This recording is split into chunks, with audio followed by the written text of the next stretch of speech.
Boa noite, igreja. Paz do Senhor Jesus. Vocês estão bem? Por favor, tome o seu assento. Abrindo sua Bíblia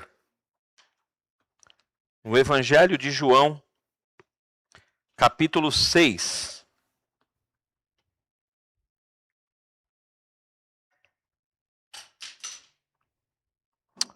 Uma alegria estarmos aqui, hoje já pelo segundo culto. Semana passada não estive por aqui, estive no Paraná, passando bastante frio, mas já passou, graças a Deus. Eu vou ler dois trechos dentro do mesmo capítulo 6. Eu vou ler do 48 ao 60 e depois do 66 a 68.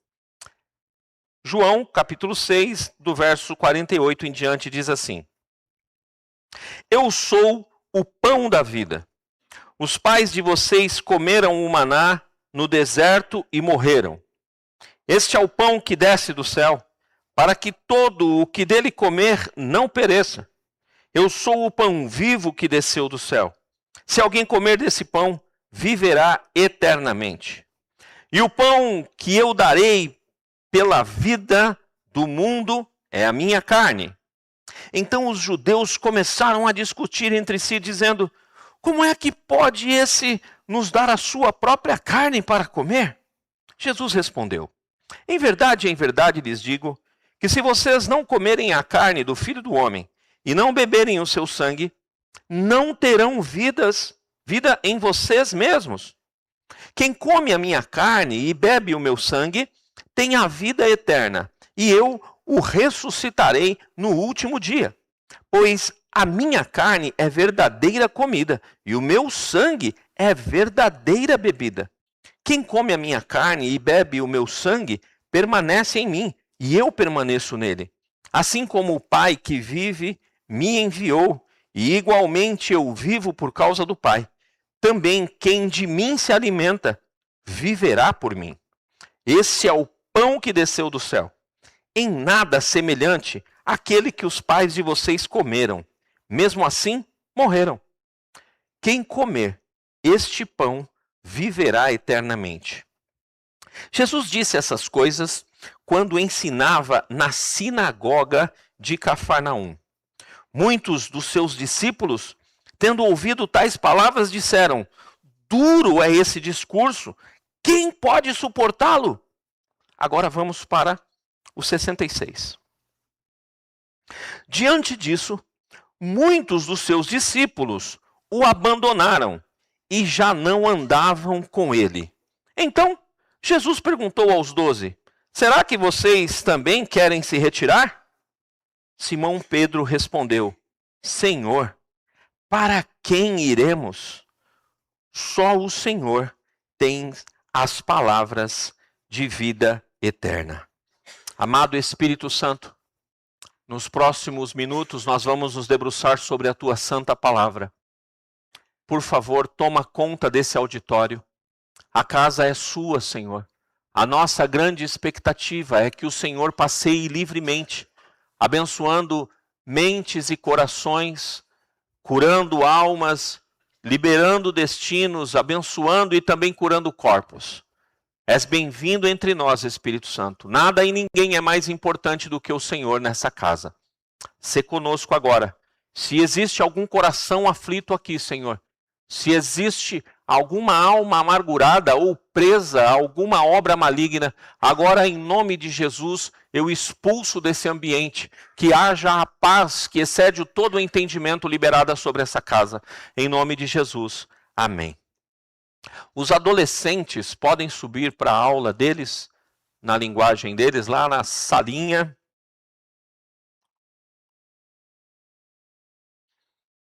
Eu quero conversar com vocês essa noite sobre fidelidade em tempos de desconstrução. Existe um escritor norte-americano chamado Lee Strobel. Ele é muito famoso. Ele é um ex-ateu convicto e ele é um editor jurídico do Chicago Chicago Tribune. Esse homem, ele decidiu investigar o cristianismo e ele tinha um objetivo. Por conta da sua influência literária e acadêmica, ele tinha o interesse em desconstruir a ideia do cristianismo. Aí, mais especificamente, a ideia da fé cristã. No entanto, esse homem ele começa a fazer essa pesquisa e tem uma motivação maior. Ele é impulsionado por uma situação que ele teve a sua esposa entregue ao Senhor Jesus Cristo. Então ele começa a analisar evidências históricas e testemunhos sobre Jesus. Ele se debruça sobre a Bíblia para procurar possíveis erros e ele chega a uma conclusão inesperada após toda a sua busca intelectual. Ele vê que não era frágil a fé. Ele vê que a fé no verdadeiro Deus, ela é inabalável. E ele entende que a incredulidade que ele tinha, ela era insustentável perto da verdade que carrega a pessoa de Jesus Cristo. E então, ele se rende a Cristo e hoje é um escritor que trabalha para o Senhor. Isso revela no comportamento dele algo importante, e isso acontece muito na humanidade, que nem toda dúvida é o problema. O problema é o que fazemos com a dúvida. Essa é a questão. E em João capítulo 6, nós vimos aqui um texto, onde nós encontramos uma multidão fazendo um caminho oposto. Jesus ele apresenta aqui um ensino profundo e de repente muitas pessoas começam a desistir. Existem pelo menos 3 grandes dificuldades aqui no entendimento desse público. Quando o primeiro versículo que eu li aqui, o 48, Jesus ele está se apresentando. Há uma correlação dessa apresentação lá com o Antigo Testamento. O povo de Deus havia sido levado cativo no Egito. Passa uma geração e outra após outra, e de repente Deus ouve o clamor do seu povo. O seu povo se lembra de Deus, se lembra de um pacto que havia com o Deus Todo-Poderoso. E agora eles fazem o seguinte: eles clamam a Deus. Deus então ouve o seu clamor, porque Deus é muito bom. Fale comigo, Deus é bom. E ele ouve o clamor do seu povo. E quando ele ouve o clamor do seu povo, ele levanta uma resposta. E a resposta para aquele povo tem nome, tem CPF e RG, chamado Moisés. Então ele levanta Moisés com um propósito. Moisés é criado, vocês conhecem a primeira parte da história, ele é criado dentro do ambiente onde ele seria o libertador do povo de Deus. Depois ele precisa passar por um processo de deserto, porque desertos fazem parte, e ele precisava saber o que é a dependência e desenvolver um relacionamento e um novo nível profundo de intimidade com Deus.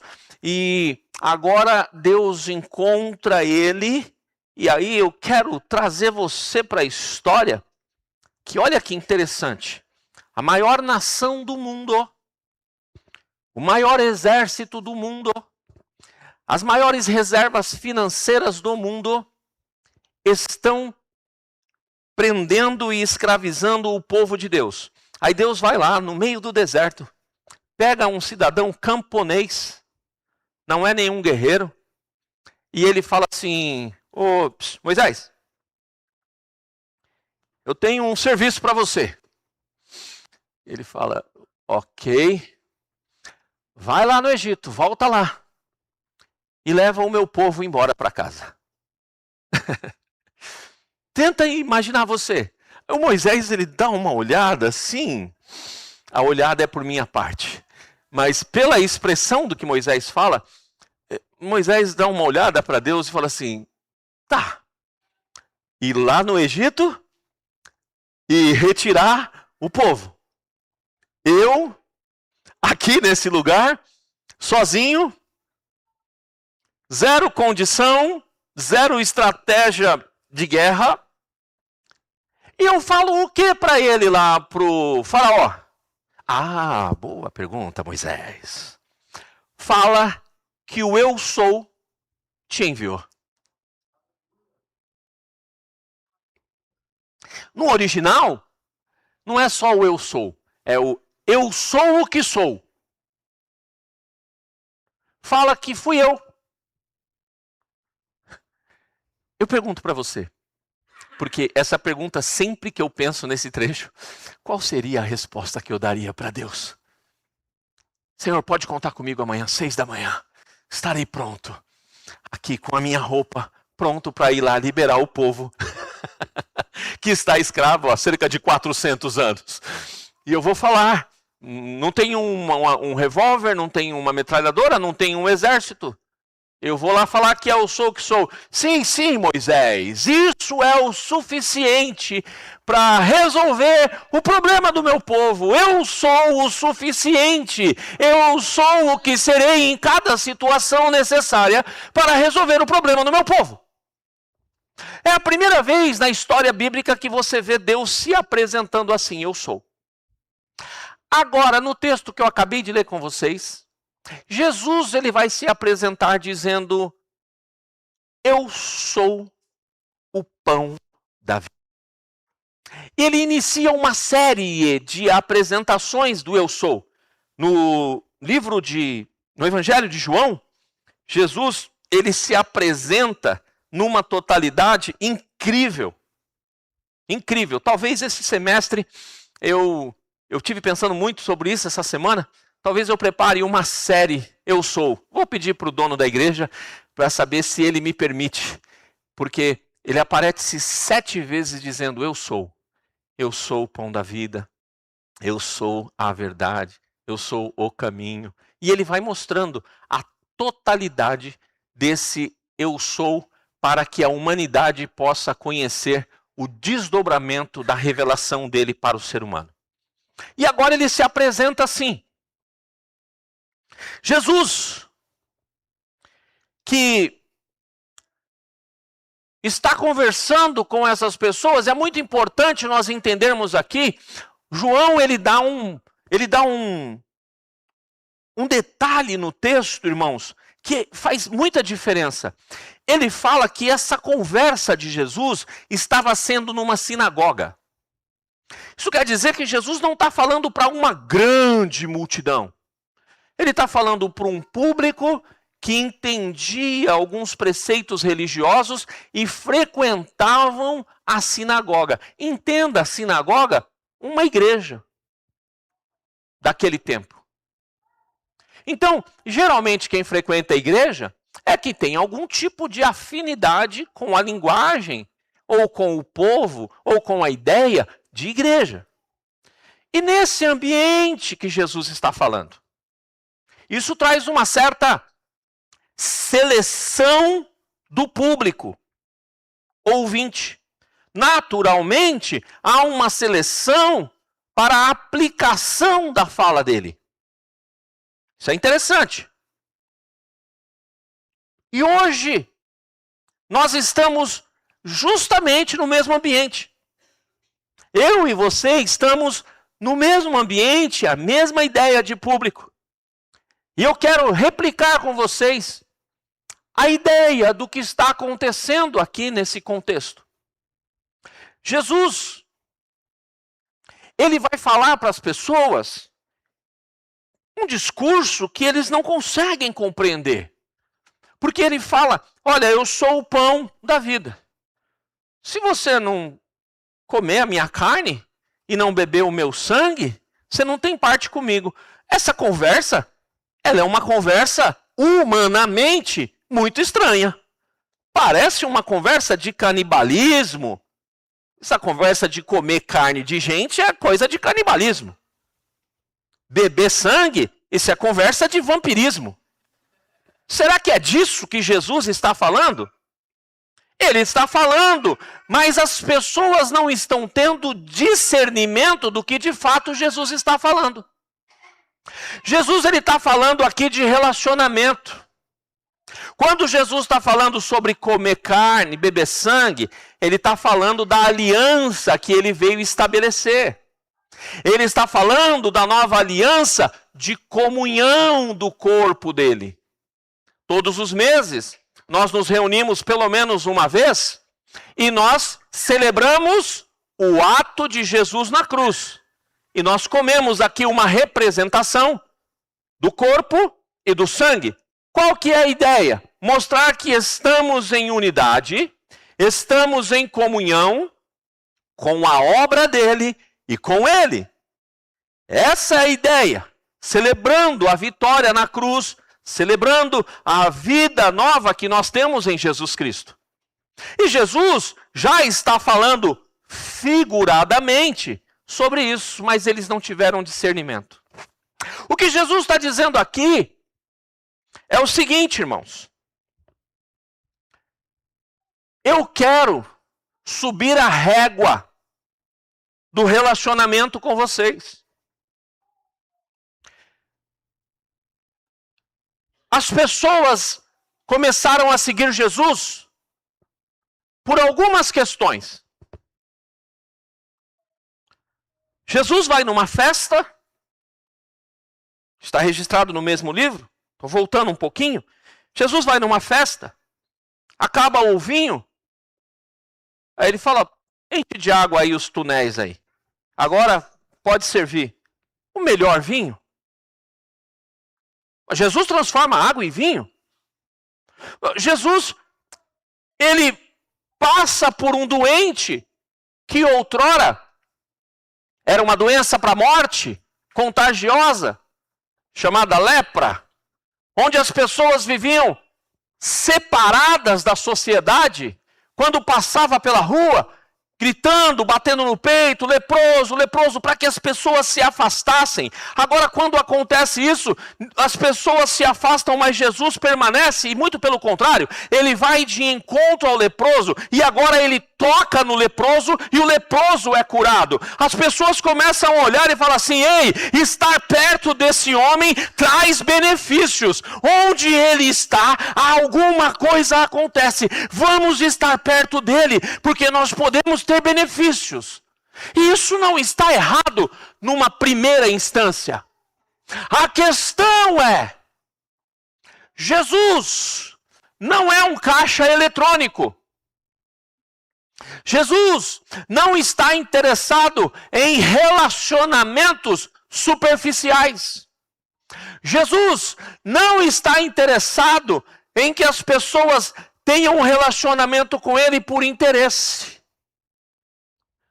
Jesus não é um caixa eletrônico, irmão. Jesus não é um banco. Jesus não é simplesmente alguém que entrega as coisas para nós e nós não temos compromisso com ele.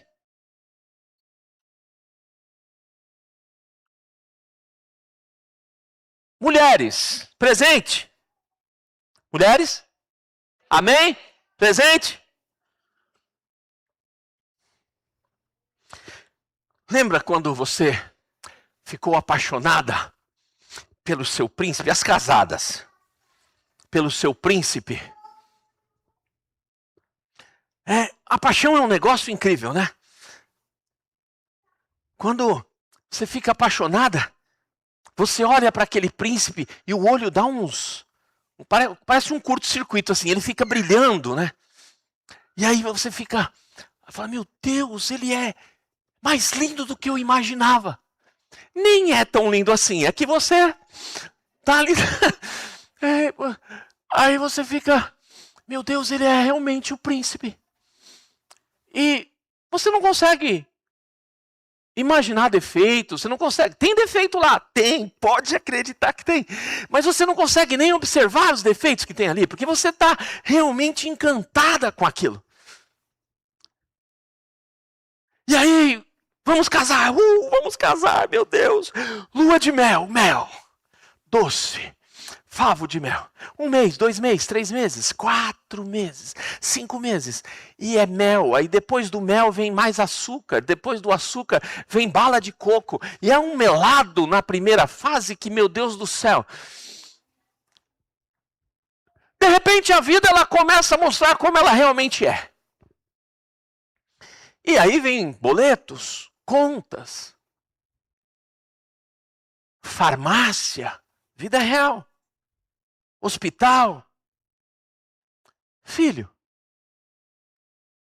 E de repente, você começa a ver que aquele mel todo não está tão melado assim.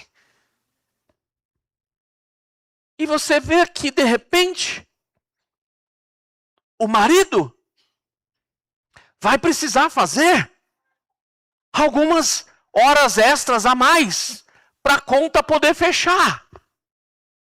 Só que nessa de fazer hora extra, vão ter situações que vai ser preciso fazer 5 horas extras por dia.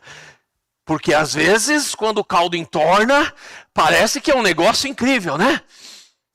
Só que você começa a ver o seu princeso reclamar. Mas e o meu torneio de videogame? Eu vou ter que parar o meu torneio de videogame.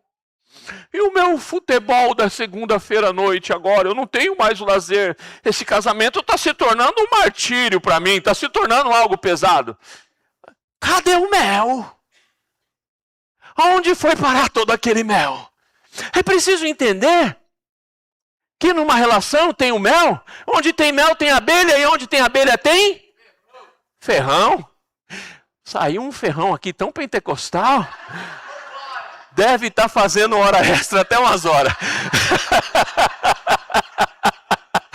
Vai ser pai pelas próximas horas aí, ó. Tá fazendo hora extra. Me procurou há uns 3 meses atrás. Pastorzão, eu não vou poder vir no estudo bíblico de quinta-feira. Eu sou apaixonado pelo estudo bíblico, mas eu tenho que fazer um curso para uma promoção. É lá em Bragança. Eu ficar até 9h30, 10 horas na escola. Falei, vai lá, o mel passou, agora é hora de sentir o ferrão. Essa é a hora do compromisso. O que Jesus está dizendo aqui é isso. O que Jesus está chamando a atenção para o público dele é isso. Ei, eu sou o pão da vida. Eu sou aquele que resolve o problema da fome da sua alma. Eu sou aquele que sacia a sua sede. Mas eu não sou um banco. Não quero uma relação apenas de interesse. Eu quero compromisso. Eu quero compromisso com vocês. É uma via de mão dupla. A honra é necessária. Não dá para viver a vida do jeito que quer. Se eu declaro, Senhor, a minha vida é tua, a minha vida tem que ser dele. E eu falo isso sem nenhum tipo de pesar. Não há nada pesado nisso, acredite. Acredite, não há nada pesado nisso. Eles estão tendo dificuldade para entender o relacionamento com Jesus, o processo da intimidade com Jesus, o processo de comunhão. Fale comigo, comunhão. E eu não estou falando comunhão aqui, do que Jesus está falando, não é com a placa da igreja, não é com a Assembleia de Deus, com a Deus é Amor, com a Cristã no Brasil, com o Brasil para Cristo, com Batista, com Presbiteriana. Não, eu estou falando aqui, Jesus está chamando, é relacionamento comigo, é comunhão comigo. Essa comunhão nós vamos apresentar no lugar secreto e também publicamente. Eu vou chegar no publicamente já já. Então, Primeira dificuldade que eles têm é porque soava ofensivo isso, era espiritualmente profundo demais para eles. Faltava sensibilidade espiritual para compreender. A segunda coisa da dificuldade aqui é que Jesus está mostrando que o relacionamento com ele exige compromisso, não apenas admiração. Ele cura. Ele ressuscita o morto. Tinha câncer, vomitou o câncer, não tem mais câncer. Ele transforma a água em vinho. Era aleijado e agora anda. Isso é só a parte da admiração. Ele está falando que exige compromisso. Jesus está mostrando aqui que ele, nessa fala, que ele deixa de ser apenas o provedor de milagres. Agora ele se apresenta como Senhor, o que controla todas as coisas. E ele está chamando a atenção, dizendo para eles: ei, eu controlo a sua vida também. Aí teve um pessoal que falou: não, aí não dá. Não dá, minha mente não consegue entender isso. Isso exige entrega, irmãos, renúncia. E nem todos aqui estavam dispostos, é o que o texto diz para nós. O que Jesus também, o que eles estão também assustados com Jesus, eles não estão conseguindo acompanhar o raciocínio de Jesus, é porque essa fala de Jesus confronta expectativas pessoais deles. Isso é forte, hein? Qual a expectativa pessoal dessa turma aqui? A multidão queria e esperava um Messias político. E eles queriam uma solução política imediata. A expectativa deles era essa. Aí Jesus ele vem oferecendo outra coisa. Jesus está olhando, presta atenção nisso, igreja. Jesus está olhando sempre muito mais longe do que eu e você podemos olhar. Muito mais longe do que nós podemos enxergar. O pessoal está olhando um problema pontual. Nós queremos um Messias para resolver o nosso problema político aqui imediatamente. Jesus ele está descendo e está falando assim: ei, eu tenho a solução para a sua vida eterna. Eu tenho a solução para quando você chegar na cidade do pé junto. E certamente muitos de nós vamos chegar na cidade do pé junto. Você sabe onde fica a cidade do pé junto? A mais próxima nossa está no quarteirão aqui de trás. Eu estava conversando ontem com os irmãos, falei: puxa, graças a Deus, onde eu moro é uma tranquilidade, é um silêncio. Aí não faltou a piadinha, né? Também, né, pastor? Tua vizinhança. Se tiver barulho naquela vizinhança, algo vai estar de muito estranho vai estar acontecendo ali. Eu não ouço nem o pastor Vieira, que mora aos fundos da minha casa agora, é meu vizinho, nem ele eu ouço. Jesus está trazendo essa tranquilidade, essa garantia. Veja, nós humanos temos a tendência a olhar só para o nosso umbigo, a olhar para o Cronos, o que está acontecendo agora, a conta que tem que pagar amanhã, meu Deus do céu.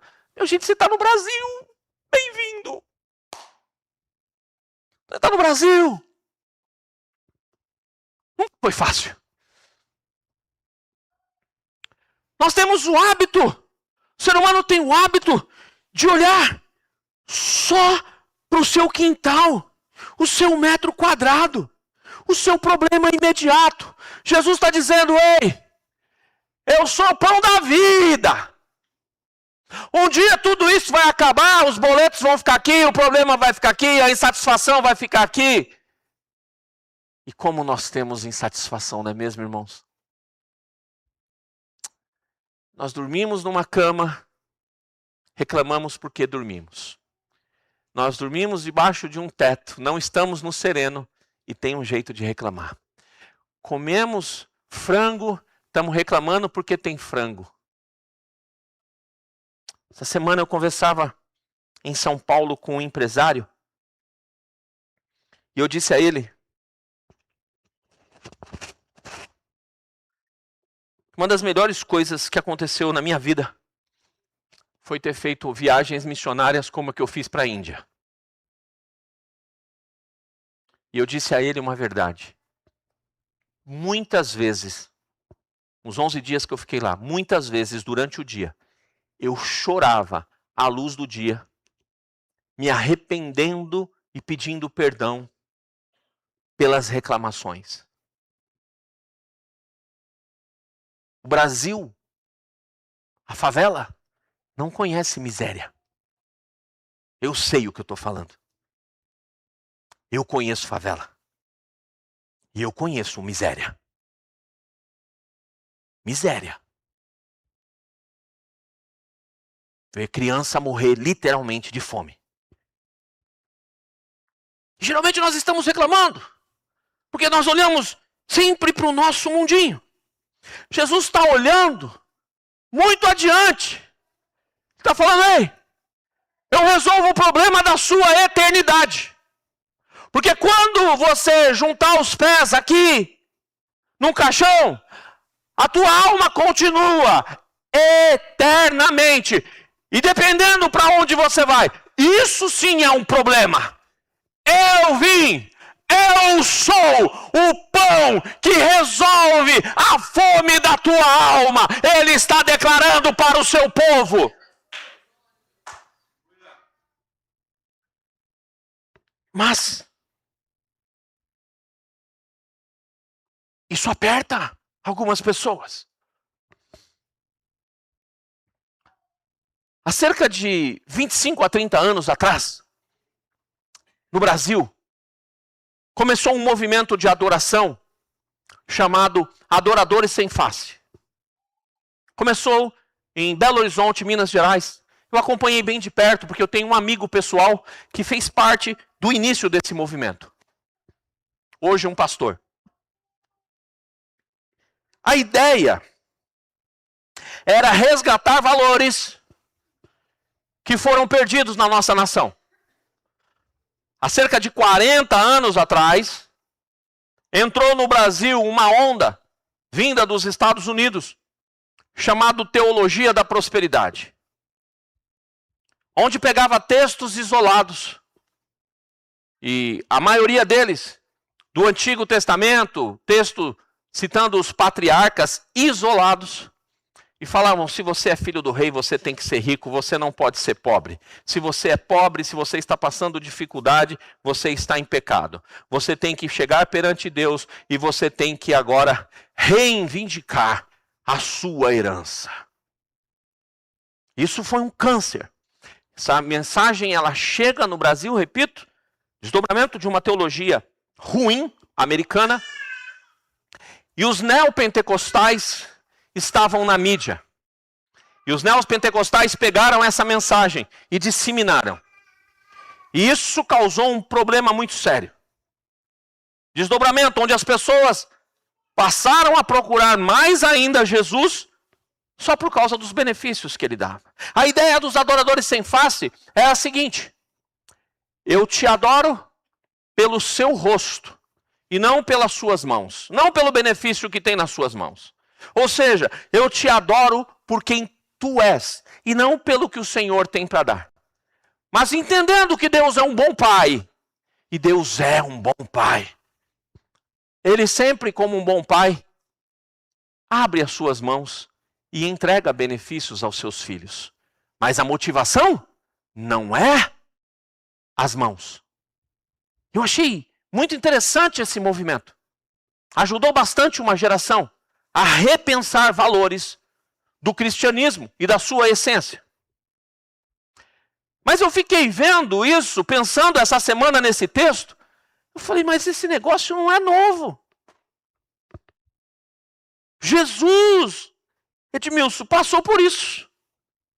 Essa turma está vindo até mim só por causa dos presentes que eu posso dar para eles. Eu quero intimidade. O que ele está falando, eu quero é comunhão com você. Eu quero conhecer você melhor. Eu quero você de perto. Eu quero o seu tempo de qualidade.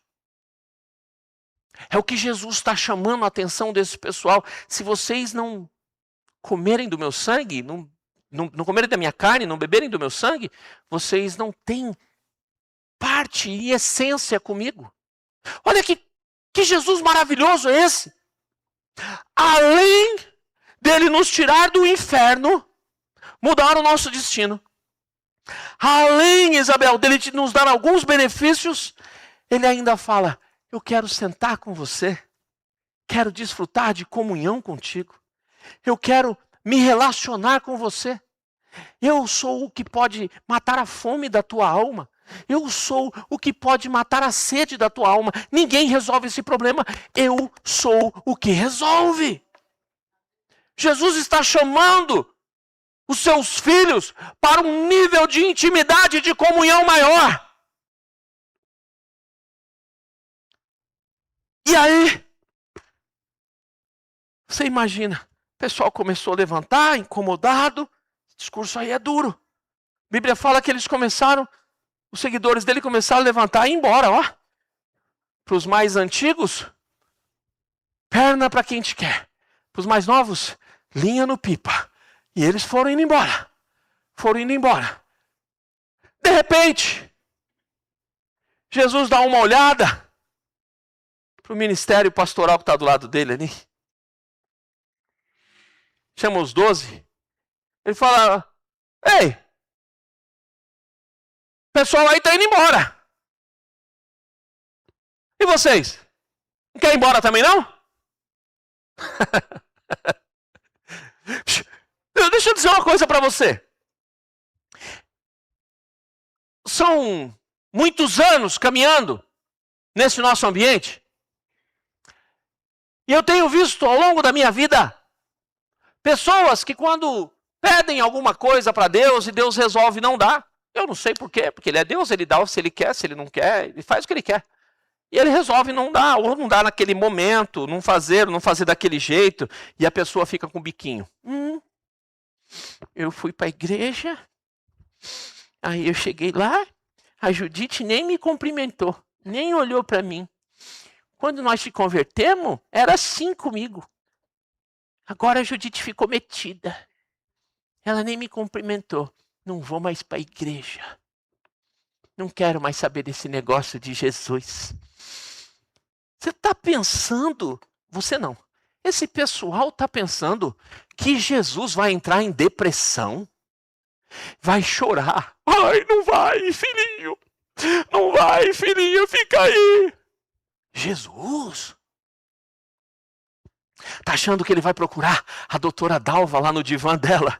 Fala, Dalva, agenda um horário e vai sentar lá no divã da doutora Dalva. Fala assim, não vou mais na igreja. Também, porque o meu filhinho me abandonou, me deixou. Está achando que Jesus vai entrar em depressão? Achando que Jesus vai ficar mal? Jesus é Deus. Ele já salvou a humanidade. Ele reina soberano sobre tudo e sobre todos. Essa não está na Bíblia, mas podia estar no Evangelho segundo São Fernando. Frase de para-choque de caminhão. Jesus, sem você, é Deus. Você, sem Jesus, é nada. Evangelho segundo São Fernando. Não. Quem está perdendo é a pessoa. Jesus, ele por si só existe. Há uma dúvida, né? No meio filosófico dos ateus. Eu abri falando aqui de um ateu, um ex-ateu, que hoje é alguém que trabalha para a obra do Senhor. O pessoal da filosofia tem sempre uma pergunta, né? Jesus existe? A minha resposta aí eu deixo eles malucos. Não, Jesus não existe. Deus existe? Não, Deus não existe. Deus é.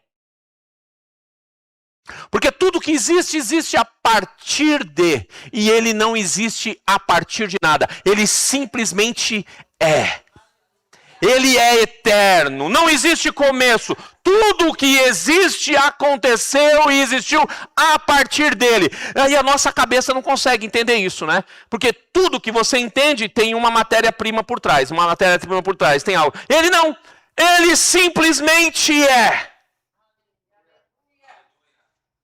E eu e você temos que aprender a valorizar o espaço que Ele nos dá à mesa dEle, pela sua palavra, pela comunhão, pela unidade que Ele está dizendo: filho, filha, eu quero me relacionar mais com você. E nós devemos valorizar a mesa posta para que possamos desfrutar da comunhão dEle.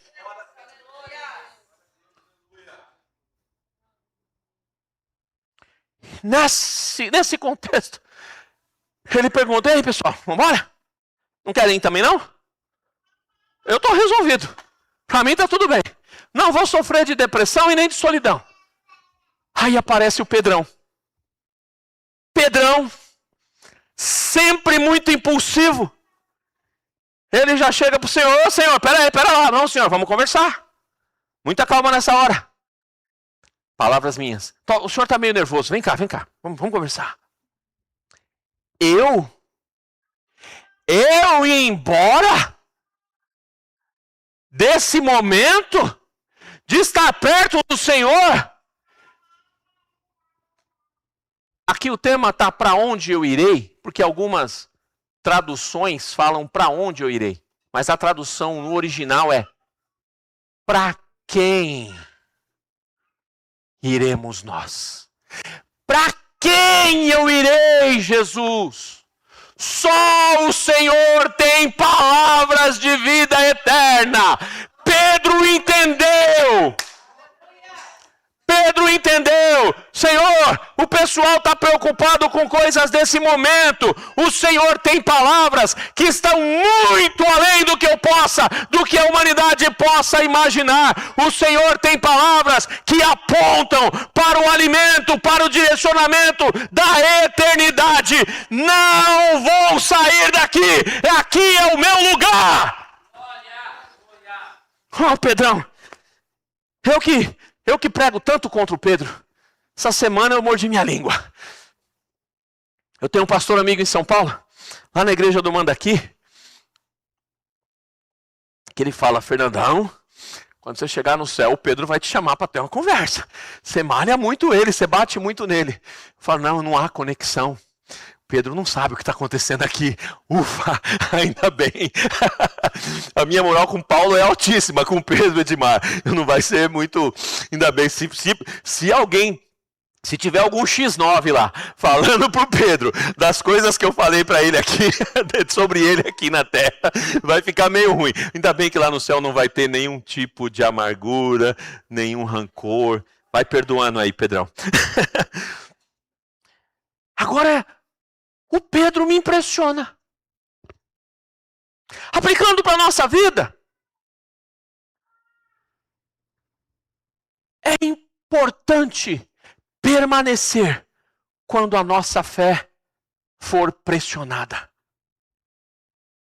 Igreja de Jesus Cristo, nós entramos na reta final dos fins dos tempos.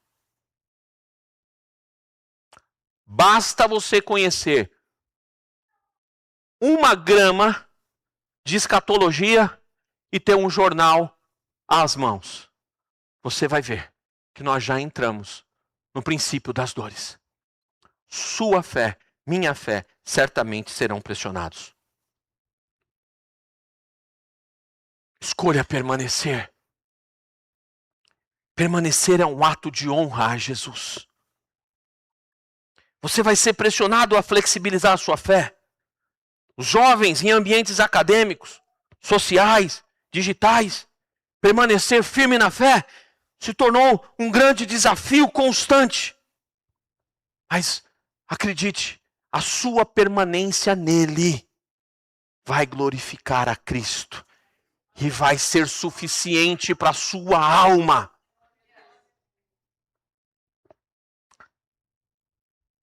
Discernir vozes em tempo de descontração é importante. Porque esse pessoal saiu porque não sabia discernir a voz de Jesus aqui como Senhor. Tem hora que ele vai sentar conosco, vai se divertir, Vai dar risada? Vai fazer com que o seu coração transborde de alegria? Você quer ver coisa boa? No seu tempo de oração, depois de você adorá-lo pela sua grandeza, quando você entra no tempo de agradecimento por tantos benefícios, geralmente vem choro de alegria ou sorriso mesmo de alegria. Você começa a ver tantos benefícios, você fala, meu Deus, é um benefício, outro. Você vai fazendo a lista e você vai agradecendo a Ele por tantos benefícios e de repente você começa a transbordar de alegria. Ele também está feliz ali com você. Agora vai ter momento que Ele vai se posicionar como Senhor. Terão momentos que nós vamos, na nossa intimidade, na nossa comunhão com Ele, debruçar a nossa cabeça, assim como João fez no lugar secreto, debruçar sobre o colo dele, sobre os ombros dele, e vamos encontrar carinho. Em alguns momentos ele vai se posicionar como o maior dos generais, e nós vamos ter que nos curvar perante a sua glória em autoridade. O nome disso é discernimento. E esses homens não souberam discernir. Jesus não é o amiguinho da escola. Ele é Senhor. Os demônios, os principados e potestades se curvam perante a autoridade do Rei dos Reis. E nós temos que ter essa ciência. Nós temos que ter essa ciência.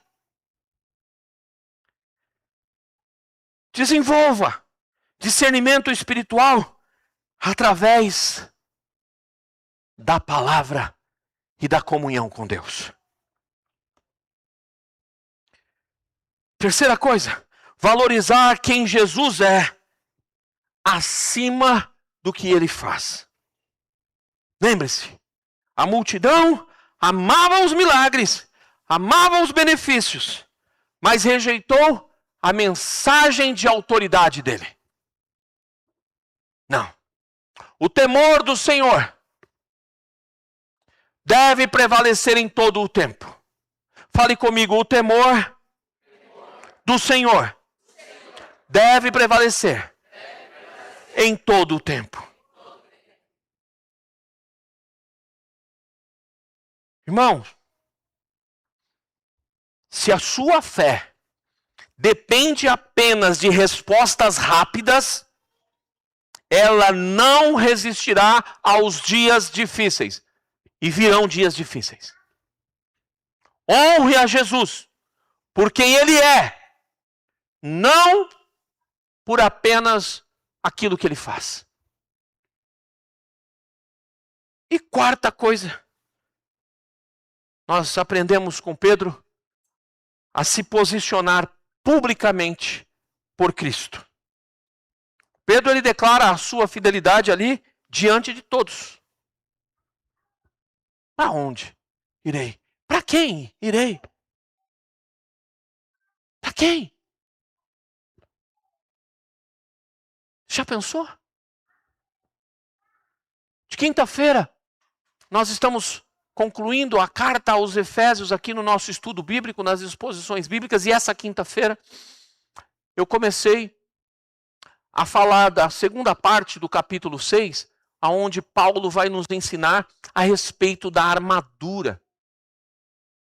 Ele vai falar do entendimento da batalha espiritual. Como que funciona?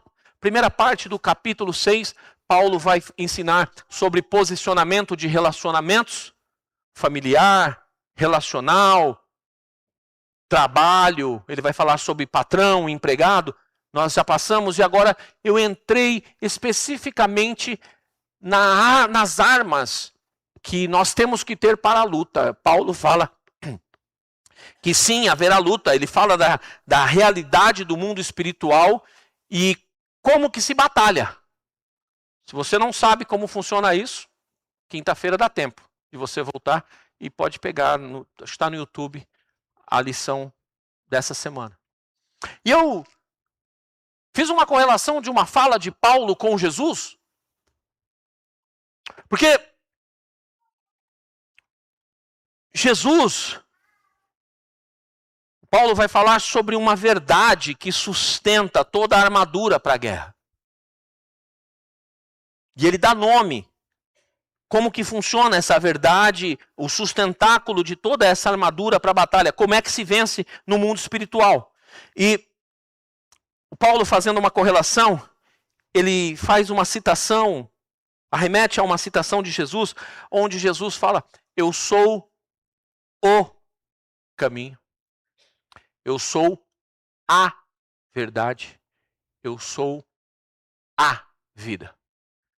Preste atenção. A língua portuguesa fala sobre artigo definido.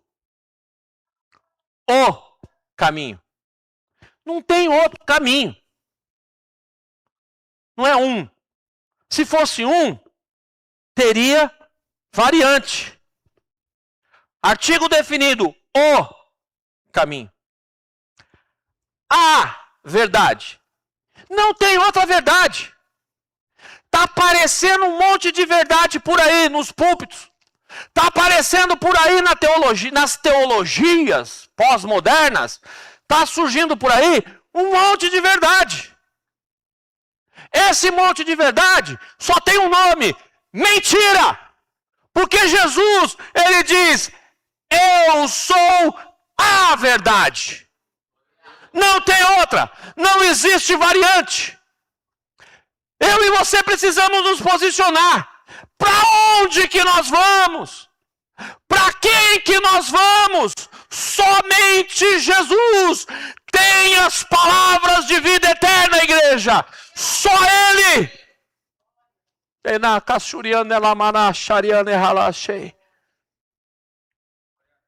A sua fé precisa ser visível.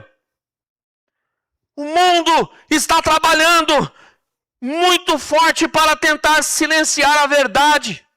E a sua postura deve declarar que você tem dono, você pertence à verdade. E a verdade chama-se Jesus, que se apresenta dizendo: eu sou o pão da vida.